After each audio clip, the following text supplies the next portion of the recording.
دو قسم کی آفتیں۔ ایک دن وہ جنگل میں گھوم رہا تھا کہ اچانک آسمان سے ایک چیل نے ڈائی لگائی، بندریا کا بچہ اٹھایا اور آسمان میں گم ہو گئی۔ جنگل کا بادشاہ شیر جنگل میں بھاگا دوڑا لیکن وہ چیل کو نہ پکڑ سکا۔ ہارون الرشید کے دور میں ایک بار بہت بڑا قحط پڑ گیا۔ اس قحط کے اثرات سمندر کن سے لے کر بغداد تک اور کوفہ سے لے کر معراج تک ظاہر ہونے لگے۔ ہارون الرشید نے اس قحط سے نمٹنے کے لیے تمام تدابیر آزما لیں۔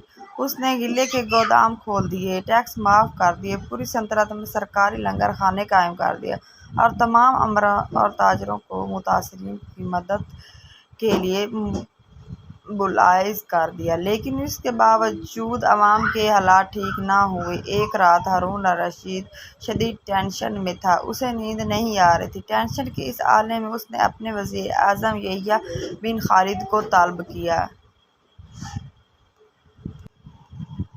یحییٰ بن خالد ہارون الرشید کا استاد بھی تھا، اس نے بچپن سے بادشاہ کی تربیت کی تھی۔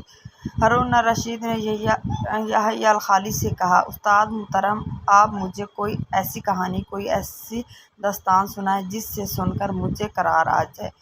یحییٰ بن خالد نے مسکرایا اور عرض کیا، بادشاہ سلامت، میں نے اللہ کے کسی نبی کی حیات طیبہ میں ایک داستان پڑھی تھی۔ یہ داستان مقدر قسمت اور اللہ کی رضا کی سب سے بڑی اور شاندار تشریح ہے۔ آپ اگر اجازت دیں تو میں وہ داستان آپ کے سامنے دہرا دوں۔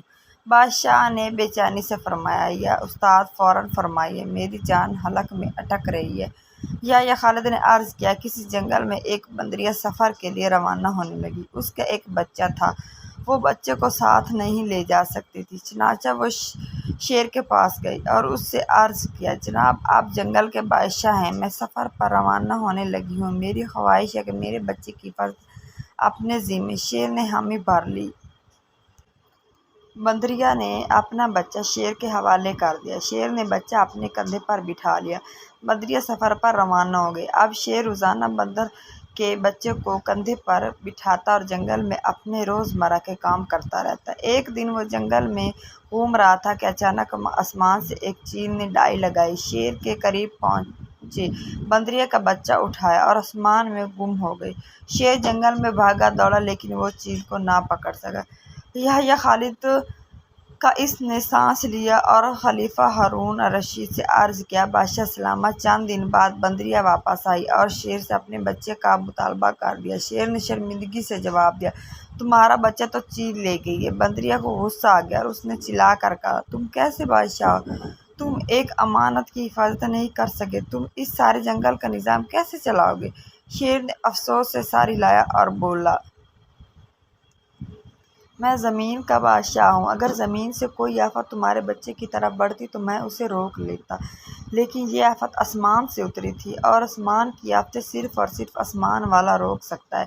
یہ کہانی سنانے کے بعد یحییٰ بن خالد نے ہارون الرشید سے عرض کیا، بادشاہ سلامت، قحط کی یہ آفت بھی اگر زمین سے نکلی ہوتی تو آپ اسے روک لیتے، یہ آسمان کا عذاب ہے، اسے صرف اللہ تعالیٰ روک سکتا ہے، چنانچہ آپ اسے رکوانے کے لیے بادشاہ نہ بنیں، فقیر بنیں، یہ آفت رک جائے گی۔ دنیا میں آفتیں دو قسم کی ہوتی ہیں، آسمانی مصیبتیں اور زمینی آفتیں۔ آسمانی آفت سے بچنے کے لیے اللہ تعالیٰ کا راضی ہونا ضروری ہوتا ہے، جبکہ زمینی آفت سے بچاؤ کے لیے انسانوں کا محتاط ہونا، وسائل کا بھرپور استعمال اور حکمرانوں کا اخلاص درکار ہوتا ہے۔ یحییٰ بن خالد نے ہارون الرشید کو کہا تھا کہ بادشاہ سلامت، آسمانی آفتیں اس وقت تک ختم نہیں ہوتی جب تک انسان اپنے رب کو راضی نہیں کر لیتا۔ آپ اس آفت کا مقابلہ بادشاہ بن کر نہیں کر سکیں گے، چنانچہ آپ فقیر بن جائیے، اللہ کے حضور گر جائیے، اس سے توبہ کیجیے، اس سے مدد مانگیے۔ دنیا کے تمام مسائل اور ان کے حل کے درمیان صرف اتنا فاصلہ ہوتا ہے جتنا ماتھے اور جائے نماز میں ہوتا ہے۔